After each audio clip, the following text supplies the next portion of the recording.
Why study self-determination? Part 2.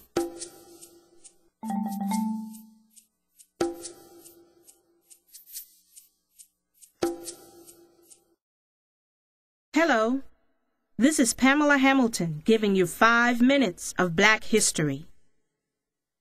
Just as Noah Webster's American English dictionaries helped Americans establish their identity, education provided the vehicle by which former slaves would identify themselves.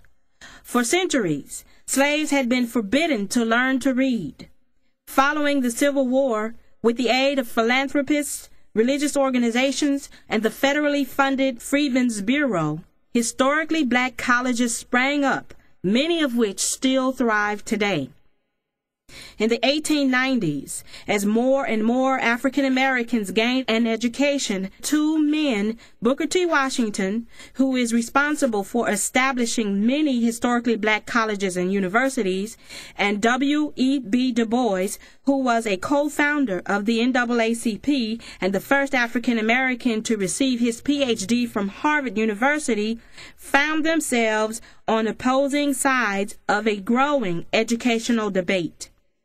Washington held that African Americans should not fight segregation or the Jim Crow laws that forced blacks to remain separate from whites.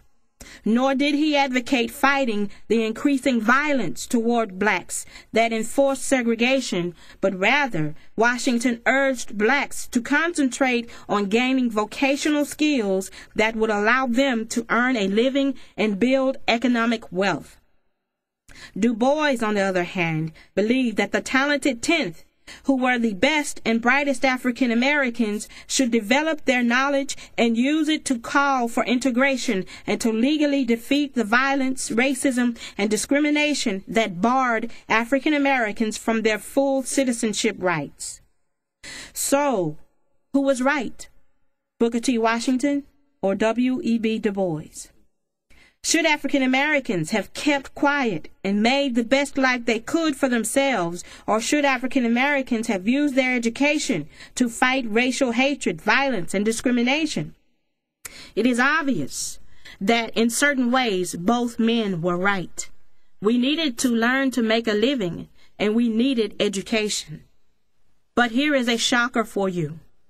Many African Americans are questioning today whether or not integration was the best method to fight racial hatred, violence, and discrimination. In other words, through integration, did we lose more than we gained? If this question blows fierce steam through your ears, then you may feel some of the tension that blacks felt over the controversy between Washington and Du Bois. Why study African American self-determination?